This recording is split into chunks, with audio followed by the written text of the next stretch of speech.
This was so me, totally me. Before spiritual awakening, the boot on the head, like all the pressure, all the like not getting it right, failing, not living up to expectations, all this kind of thing.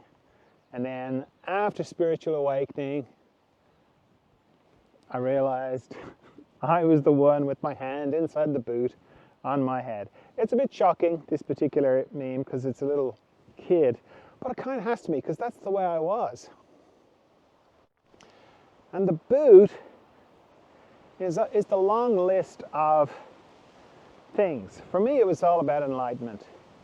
And I started off with this big long list of things, but it doesn't have to be about enlightenment. It can be anything, whatever spiritual awakening is, because really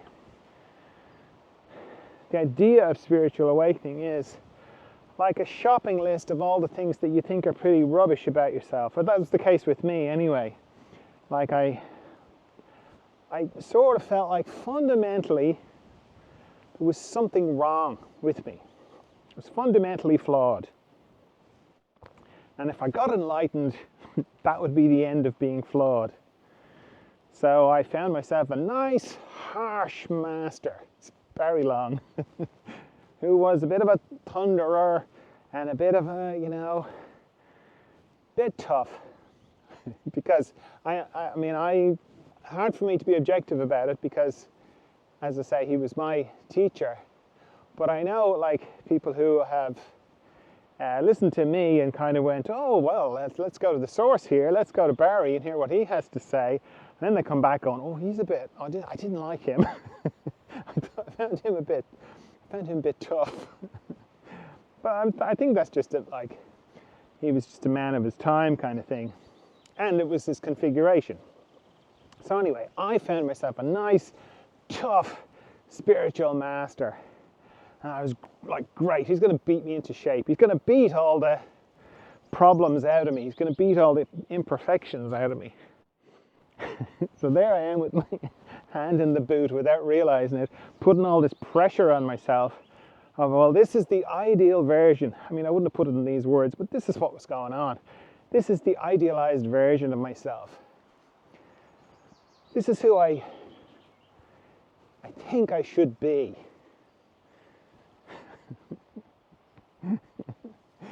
And then just trying very hard to be that, and not going very well with it, failing miserably at it. And then I went to see this woman, Catherine Ingram, and people have gone and looked at Catherine as well and gone, I don't get it, because she is very different to Barry, not thundery at all, lovely, gentle, lovely woman, very earnest, and just like Barry was very earnest as well. And she's saying her thing, but for me the contrast was so strong. And then going, she's got what Barry's got. She's got exactly the same energy that Barry's got. And both of them have what I want. And then this realization of, oh, okay, so if those two are enlightened, then I'm enlightened as well. Which doesn't sound like much to say. But it was knowledge. It wasn't a wish. It wasn't like, oh, I wish I was enlightened like them. I just knew. I just knew the thing that I had been putting myself under all this pressure for was inside me all the time. And then the idealized version of me just disappeared. And I could just know I was enlightened, just like they were, with all my unconsciousness as well.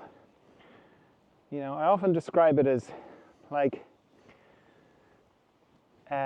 being like a sapling, like a tree, a little tree, knowing or realizing what it is, realizing that it is a little sapling and that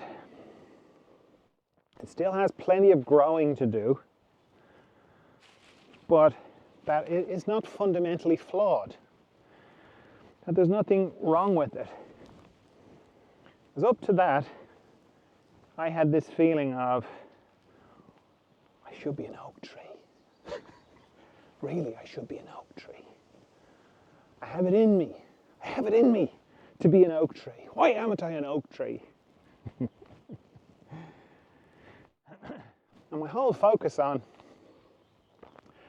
was on trying to be something I wasn't. And getting enlightened for me was realizing, oh, I've got my hand in the boot.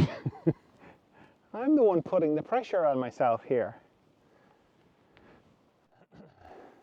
I'm not what I thought I should be. And what I am is fine. And again, that doesn't sound like much. But for me, it was huge. It was a huge shift in perspective and the way I saw myself. I no longer saw myself as fundamentally flawed. And that's probably the main thing about being enlightened for me. Is prior to being enlightened, I had this feeling of slight awkwardness around people who I thought were less flawed than me. Shame, I suppose, in a way. Very deep shame. I mean, I had all sorts of shame from trauma, but that's kind of emotional trauma, emotional shame. This was like almost like existential shame. Like shame about my being. And that, you know, if I was in the room at Barry Long, for example, I would feel very awkward. I can remember doing a personal development training. This is years beforehand. And it was very powerful. Split me open in many ways. And the trainer seemed to have they had all the answers. And they seemed very together in the way, you know, I kind of projected onto them and felt kind of uncomfortable around them. And then I was visiting a friend's house it was like a couple of days between the training session and then we were going to go back for something else. And I was feeling open and lovely, and I can remember sitting on a couch, having my head resting on someone's shoulder, completely at peace with the world, and I'd got through so much, and I'd let go of so much emotional baggage, and it was beautiful. And then I heard voices. Somebody was arriving. I was like, oh great, another human being, oh that's beautiful, another human being. Then I recognized the voice, and it was like the trainer. I'd come on a little social call. Well, the head came up off the person's shoulder, and I was like, and suddenly all the peace, love, and understanding went out the window. And this fundamental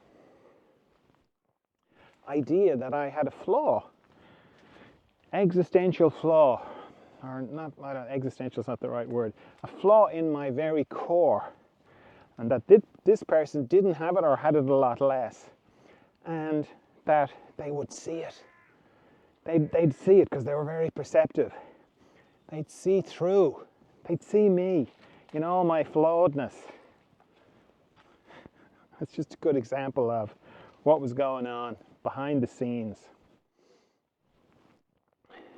So that's me putting the boot on my head, going, the way I am is not okay. Who I am is not okay. And if I get enlightened, if I get spiritually awakened, self-realized, doesn't matter what word you use, because it all adds up to the same thing. It's like the sapling going, I shouldn't be a sapling. I should be some other thing, you know. And I say a sapling because it's not like all my unconsciousness disappeared. I still had lots and lots and lots of growth and change and realizing things. I made super mistakes afterwards, got into catastrophic relationships. I was suicidal.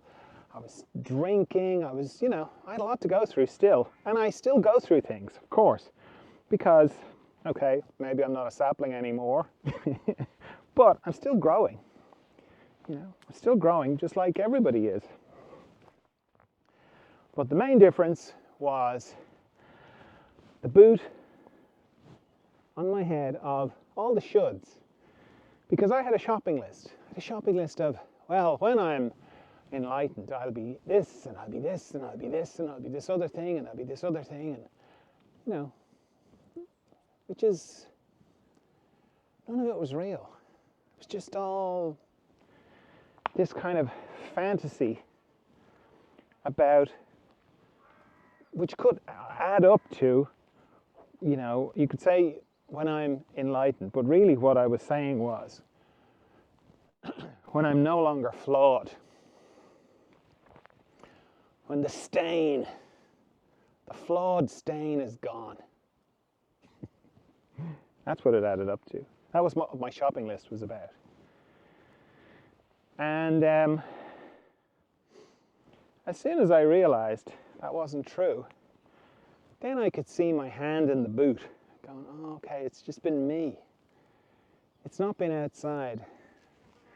I think unconsciously I was imagining something out there knew I was flawed and was judging me. But it turns out I was the only one who was judging me. So, yeah.